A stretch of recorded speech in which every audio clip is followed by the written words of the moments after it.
नमस्कार, आदाब, सत श्री अकाल, गुड इवनिंग। मैं हूं जस्सी परमार और एक बार फिर से आपके लिए लेकर आए एक स्पेशल शो जिसमें आज एक और बॉलीवुड के जानी मानी हस्ती, हिंदुस्तान के म्यूजिक, हिंदुस्तान के अदब, हिंदुस्तान की फिल्म इंडस्ट्री की एक जाने मानी हस्ती के साथ आपकी मुलाकात कराने के लिए मेरी मुराद है वन एंड ओनली जनाब जावेद अख्तर साहब। जावेद साहब, welcome to show. Thank you. Javed साहब, सबसे पहले हमारे तमाम 8K रेडियो, देसी जंक्शन और इंडिया वॉइस के लिसनर्स की तरफ से आपका शिकागो में बहुत बहुत स्वागत है, वेलकम। बहुत बहुत शुक्रिया। तो कैसा लग रहा है अभी तक आपको यहाँ पहुंच के? अमेरिका में आपके 2 शोज हो चुके हैं और धमाकेदार शोज हुए हैं, आपको पर्सनली कैसा लग रहा है? नहीं, बहुत खुशी है कि जो हम लोग सोच के आए थे वो यहाँ अप्रिशिएट हुआ और ऑडियंस ने उसको इतना वार्म रिसेप्शन दिया कि जो हमारे इमेजिनेशन में भी नहीं था उस हद तक। देखिए, उसूलन तो ये प्रोग्राम जो है ये कोई 3 घंटे का होना चाहिए था, लेकिन वो हर बार कुछ 4 साढ़े 4 घंटे तक बात पहुँच गई और उसके बाद भी ऐसा लगता था कि अभी भी लोग बैठे ही हैं और दिलचस्पी से सुन रहे हैं। तो इससे बड़ा इंकरेजमेंट हमको मिला। और अब देखिए, अब शिकागो में भी 26 को हमारा शो है जी, तो मैं उम्मीद करता हूँ कि वही रिसेप्शन यहाँ भी मिलेगा। बिल्कुल। तो दोस्तों, हम बात कर रहे हैं एक one and only unique show, मैं ऐसा गीत गाऊं, मैं कोई ऐसा गीत गाऊं। ये जावेद साहब के लिखे हुए गीत के बोल भी हैं और बहुत ही पॉपुलर सॉन्ग भी है, लेकिन अब ये ऐसा एक शो बन चुका है जो पहली बार हो रहा है। जावेद साहब, अगर आपके खुद की बात करें, आपने बहुत चीजें हैं जो फर्स्ट टाइम की हैं, मतलब कि किसी ने कभी सोचा भी नहीं, वो पहली बार ही की है। ये आपको आइडियाज कहाँ से आते हैं ऐसे यूनिक? देखिए, अगर आप बिना डरे हुए, बिना झिझके हुए सोचे तो नए आइडियाज की तो दुनिया में कभी नई बातें हो सकती हैं। अभी म्यूजिकल शोज तो बहुत होते हैं जहाँ गाने ही गाए जाते हैं, लेकिन इसमें बहुत अच्छी आवाज़ों में आपको गाने तो सुनने के मिलेंगे ही और वो अपने अंदर बिल्कुल मुकम्मल चीज़ होती है। लेकिन एक और चीज़ इसमें है जो कभी नहीं होती है कि ये जो गाने हैं जो मैंने 1981 से लिखना शुरू किए थे, सिलसिला मेरी पहली पिक्चर थी, उससे लेकर अब तक के जो गीत हैं, इनमें वो गीत मैंने तो लिखे होंगे 1,500-2 हज़ार गाने लिखे होंगे, लेकिन इनमें से वो गीत जो बहुत पॉपुलर हुए, लोगों ने बहुत पसंद किया, उन गीतों को हम लेके आए हैं यहाँ।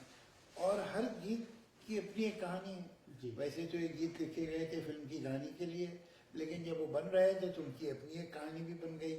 वो कहानी क्या है जी, वो कैसे बने गीत, इनके पीछे कौन कौन लोग थे, वो डायरेक्टर, वो सिंगर, वो म्यूजिक डायरेक्टर, किस तरह बात बनी जी। तो और ये लोगों के बारे में जो मेरा एक्सपीरियंस है उसकी भी बात करेंगे। तो बहुत सारी कहानियाँ हैं गीतों की जी, जो कि बहुत दिलचस्प भी हैं, कुछ बहुत फनी हैं, कुछ बहुत इंफॉर्मेटिव हैं और कुछ बहुत इमोशनल हैं। तो ये इन कहानियों की और वो लोग जिन्होंने इन गीतों में पार्टिसिपेट किया उनके बारे में बात करते हैं, तो वो भी एक दिलचस्पी की बात होती है। उसके बाद फिर आप बहुत ही खूबसूरत आवाज़ों में वो गीत भी सुन लेंगे। बिल्कुल। तो जावेद साहब, उन गीतों की बात तो अब उन गीतों के पीछे की जो कहानियां हैं उनकी बात तो शो में करेंगे। वो तो मैं चाहता हूं कि हमारे लिसनर्स, हमारे देखने वाले वहां पहुंचे और आपकी जुबानी आपके साथ इंटरेक्ट करें। पर ये मैं जानना चाहता हूं कुछ चीजें ऐसी जो शायद वो शो में भी ना जान सकें, और जैसे फॉर एग्जाम्पल कि ये शो का आइडिया कहाँ से आया, कैसे इसकी शुरुआत हुई? वो शुरुआत यूँ हुई कि मैं कहीं भी जाता हूँ और मैं काफ़ी ट्रैवल करता हूँ, तो लोग जो भी उनका पसंदीदा गाना हो तो उसके बारे में बात करना चाहते हैं, उसके बारे में पूछते हैं ये कैसे हुआ था, ये किस तरह आपने सोचा, ये इंस्पिरेशन जैसे आप मुझसे सवाल कर रहे हैं, ये कहाँ से मिली आपको। तो ये अक्सर जिसको जो गाना पसंद है उसके बारे में वो बात करता है। तो मैंने सोचा कि क्यों ना एक प्रोग्राम ही बना दिया जाए कि जिसमें ये बताया जाए कि जो गीत ये जन्मे कैसे, ये बने कैसे, क्या कहानी थी इनके पीछे। और वाकई हर एक गीत के पीछे एक बड़ी दिलचस्प कहानी होती है। फिर वो लोग जिन्होंने इस गीत को बनाने में हिस्सा लिया उनकी भी अपनी कहानियाँ हैं, उनके भी अपने किस्से हैं, उनकी भी जिंदगी की अलग दास्तानें हैं, वो सारी बातें उसमें आ जाती हैं। बिल्कुल बिल्कुल, आपने सही कहा। जब भी मैं आपके द्वारा लिखी हुई कोई फिल्म की कहानी देखता हूँ, बिकॉज मुझे फिल्मों का बहुत शौक है, मुझे लिखना अच्छा लगता है, मुझे डायरेक्शन करना अच्छा लगता है, और मैं देखता हूँ कि ये कैसे किया इन्होंने। जैसे फॉर एग्जांपल शोले का ही ले लीजिए कि उसमें बहुत सारी यूनिक चीजें थी जो पहली बार हुई हैं, वो सब लोग जानना चाहेंगे। मेरे ख्याल से ऐसे कई चीजें हैं जो आप नहीं बता पाएंगे शो में, क्योंकि 3 घंटे में आप कितना बता सकते हैं। सही। तो ये जो शो है ये गानों तक ही सीमित है, और भी कुछ गाने के पीछे नहीं, अब बात निकलती है तो फिर दूर तक जाती है, वो तो होता ही है। लेकिन उसके अलावा आप देखिए, जैसे आप जब बोले ना पहली बार की बात, जी। तो अब जो ब्रेथलेस गाना था जी। वो भी तो दुनिया में अपनी फर्स्ट टाइम पहली तरह, दुनिया भर में ऐसा गाना इससे पहले कभी हुई नहीं था। जी। तो एक नई चीज बन गई थी। जी। तो मुझे ऐसा लगता है कि अगर आप सोचते रहें कि क्या नया हो सकता है, कुछ जो चीज़ आपको एक्साइट करे, तो उसमें बहुत सारी चीज़ें हैं जो आ जाती हैं। जी जी। मैं एक बार शबाना जी का एक इंटरव्यू देख रहा था जिसमें वो कहती हैं कि जावेद साहब वो शायर भी हैं, वो गीतकार भी हैं। वो कई बार उनसे बात करते तो लगता है कि वो बॉलीवुड के एक बहुत बड़े वो भी हैं जिनको सारी नॉलेज है बॉलीवुड की, उनको तो प्रोड्यूसर होना चाहिए। और कई बार लगता है कि उनको एक बहुत बड़े पॉलिटिशियन होना चाहते हैं, क्योंकि वो बहुत सीरियसली बहुत बात करते हैं। और मैं खुद आपको बहुत फॉलो किया है, जब आप बहुत ही आपके ओपिनियन स्ट्रांगली रिप्रेजेंट करते हैं। तो who is Javed Akhtar actually? देखिए, अपने बारे में ज्यादा सोचना जो है वो पहला कदम होता है पागलपन की तरफ। तो ज्यादा अपने बारे में सोचना नहीं चाहिए, अपने काम के बारे में सोचना चाहिए, अपने बारे में नहीं। जी। अब आपने जो सवाल किया कि भाई आप ये भी करते हैं, ये भी करते हैं, और वो भी करते हैं, वो भी करते हैं, तो आप हैं कौन? जी। ये सवाल दुनिया में किसी भी आदमी से किया जा सकता है, इसलिए कि हर इंसान जो है वो एक इंसान नहीं है, बल्कि बहुत सारे इंसानों का कोलाज होता है। अब देखिए, एक आम इंसान को ले लीजिए, तो वो कहीं काम करता है, तो वो उसका पेशा है, फिर वो किसी का बेटा है या बेटी है, या किसी का स्पाउस है, किसी बच्चे का या बच्ची का वो माँ है या बाप है, किसी क्लब का मेंबर है, किसी पार्टी को सपोर्ट करता है, कि कुछ लोगों का दोस्त है। तो हम सबके सब, और हर रोल में एक अलग अंदाज होता है उसका, अलग अंदाज से बात करता है, अलग अंदाज से बिहेव करता है। तो हम सब के सब जो इंसान हैं वो एक रोल नहीं कर रहे, हम सब बहुत सारे रोल करते हैं। अब वो क्या होता है कि कुछ हाई प्रोफाइल काम होते हैं, वो टीवी पे उनका जिक्र आता है, मैगजीन में जिक्र आता है, तो ऐसा लगता है अरे ये तो बड़ा कमाल कर रहे हैं। लेकिन ये कमाल जिसकी आप बात कर रहे हैं, सच बात ये है कि दुनिया में हर इंसान कर रहा है। यही एक बड़े इंसान की निशानी है, क्योंकि आपने जो काम किए उन तक पहुंचना भी बहुत मुश्किल है। कुछ ऐसे काम है आपके बहुत ही उम्दा तरीके के काम है। और ये जो शो है स्पेशली मैं कोई ऐसा गीत गाऊं, जो कि नॉर्थ अमेरिका में 2 शो करने के बाद बहुत, ऑलरेडी हमारे शो पे बहुत सारी कॉल्स आ चुकी लोगों की। मैंने देखा है फुटेज जहाँ पर लोग उठ के डांस करने लग जाते हैं, राइट? तो आपका ये नॉर्थ अमेरिका टूर की वाचिकाम के साथ, केतकी जी के साथ ही शुरुआत कैसे हुई? How did it?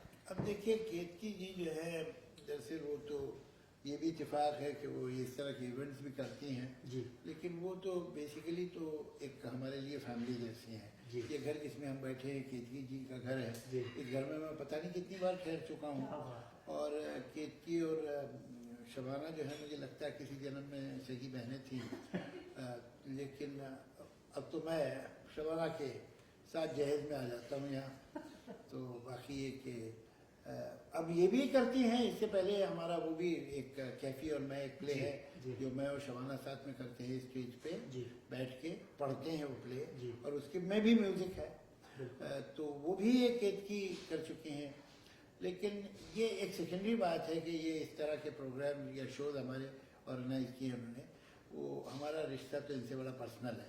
Very nice. तो जावेद साहब, आज आप एक कहानीकार हैं, और मुझे यकीन है जब आप ये गीतों को एक कहानी में पिरोते होंगे तो और नेचुरली ऑडियंस के बहुत सारे इमोशंस जो है जाग जाते होंगे, राइट? तो आपको कोई ऐसा किस्सा याद आ रहा है कि शो के बाद या शो से पहले किसी ने बोला कि जावेद साहब ये बात मुझे बिल्कुल टच कर गई, या बहुत कुछ हो गया ऐसे? हाँ जी, मतलब people are rather generous in their compliments, और हमको जो कॉम्प्लीमेंट्स आए जो उस पर भी SMS पे या व्हाट्सएप पे, वो बहुत ज़्यादा फ्लैटरिंग है। मतलब उन्हें दोहराना भी जो है, मैं ज़रा शर्मिंदा होऊंगा उसे दोहराने में कि अपने मुंह से ऐसी बात करूं। लेकिन people have been extremely kind. जी जी, नहीं जैसे मतलब कि कई बार लोग बहुत सी चीज़ें बोलते हैं कि मैंने एक शायद कहीं आपका इंटरव्यू देख रहा है जहाँ पर वो एक किसी ने कहा था कि मेरे मेरे ये जो शोले की कहानी है, जैसे शोले की जी। फिल्म लगा के एक हस्बैंड या वाइफ वो 15 साल तक वो ही लगा के रोज देखते थे, एवरीडे वो उसी को देखते देखते सो जाते थे वो। तो मतलब ये मैंने खुद आपके किसी इंटरव्यू या तो सलीम साहब ने कहा या आपने कहा 15 साल तक लगातार वो अपने उसमें लगाते थे और रोज देखते थे वो। तो देखिए रोज आप कोई पिक्चर देखेंगे तो नींद तो आ ही जाएगी, तो सो ही जाएंगे आप, और क्या होगा। तो जावेद साहब का आप परसों शुक्रवार को आप फ्राइडे को आप शिकागो में परफॉर्म करने वाले हैं। जी। शिकागो की जनता आपका बड़े ही बेसब्री से इंतजार कर रही है।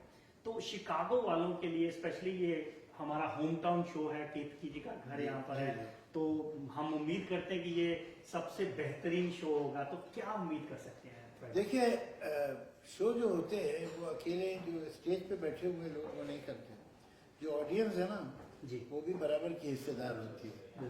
तो जैसा जैसा रिस्पांस आता है वैसे वैसे जो शो करने वाले हैं उनका मोराल और ऊपर आता है और उनके अंदर एक और ज़्यादा एनर्जी पैदा होती है।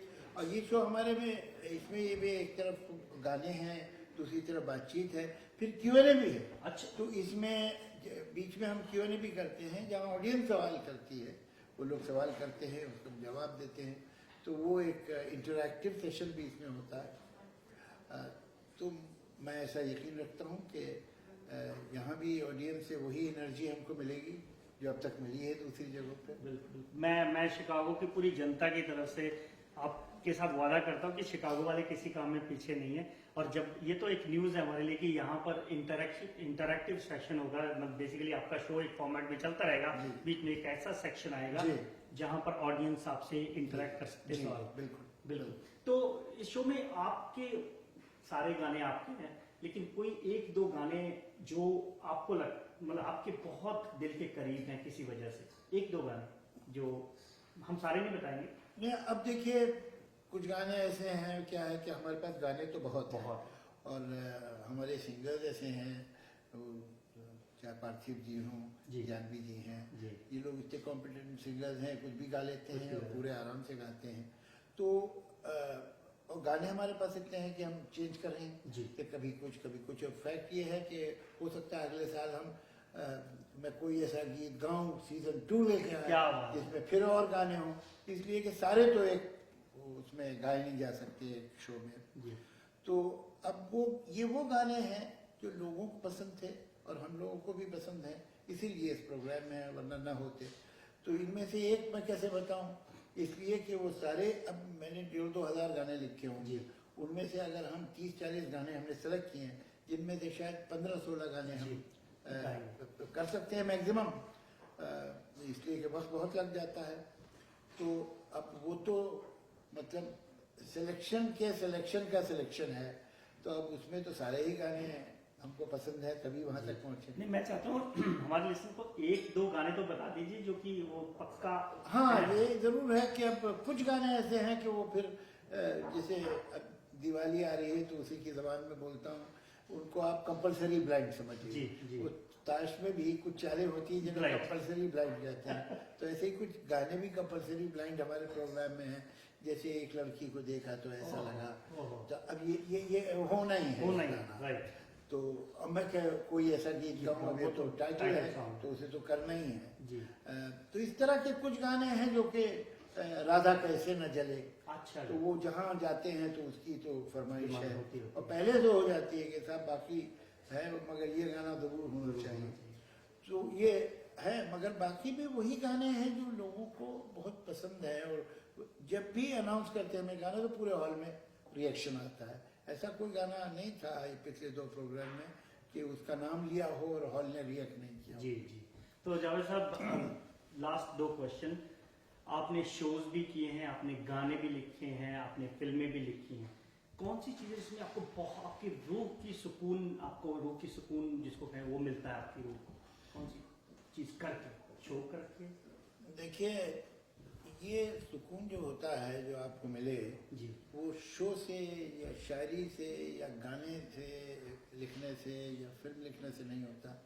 ये तब होता है जब आप कोई भी जो काम कर रहे हैं जी उसके बारे में आपको ऐसा फील हो, गलत या सही, कि ये काम मैंने ठीक कर दिया, उससे सुकून मिलता है।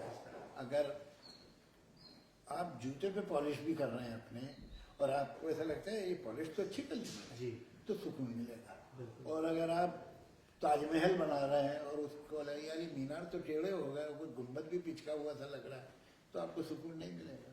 बिल्कुल तो ये काम अपने अंदर नहीं बल्कि काम की क्वालिटी आपको सुकून देती है। बिल्कुल और बिल्कुल कोई भी काम अगर ठीक से कर रही है आप, तो उससे आपको सुकून मिलेगा। बिल्कुल। तो आखिरी क्वेश्चन, आगे इस शो के बाद आपका फोकस कहाँ पर है? क्या नई चीज लाने की सोच है? कोई नई चीज हमारे लिसनर को बता सके जिस पे आप वर्क कर रहे हैं इन प्रोसेस? देखिए, अब ये तो अब कुछ ना कुछ नया तो हम करते ही रहेंगे। और अब भी जिन लोगों के साथ ये मैं शो कर रहा हूँ, पार्थिव जी, जाह्नवी जी जो सिंगर्स हैं, तो इनसे एक ऐसा अच्छा रेपो हो गया कि अब हम लोग सोच रहे हैं कि ये तो खैर सीजन 2 तो करेंगे ही, लेकिन हम लोग कुछ एक आध एल्बम वगैरह भी साथ में बनाए। वेरी नाइस, बहुत बढ़िया। तो हमारी शुभकामनाएं हैं आपके साथ और आपकी टीम के साथ। ये शो बहुत ही कामयाब हो, जैसे जो पहले 2 शो हुए उनसे भी ज्यादा शिकागो का शो कामयाब हो। वो जिम्मेदारी शिकागो वालों पे। बिल्कुल हम तो अपना काम करेंगे, लेकिन अब ऑडियंस का रिएक्शन है तो देखिए। बिल्कुल। तो दोस्तों, मैं ऐसा गीत गाऊं दिस फ्राइडे इन नॉर्थ शोर सेंटर फॉर परफॉर्मिंग आर्ट। पहुंच जाइए और टिकट और जानकारी के लिए आइए, नीचे जो आपके फुटर आ रहा है यहाँ पर केतकी जी का नंबर है, इस नंबर पर कांटेक्ट कीजिए, और या फिर आप desijunction.com पर जाइए, वहाँ पर शो की सारी डिटेल। जावेद साहब, बहुत अच्छा लगा आपसे बातचीत करके।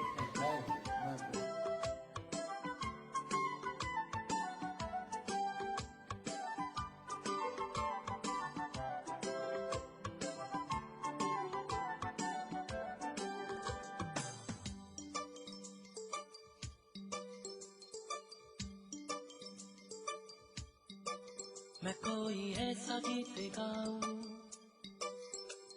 कि आरज़ू जगाऊं, मैं कोई ऐसा गीत गाऊं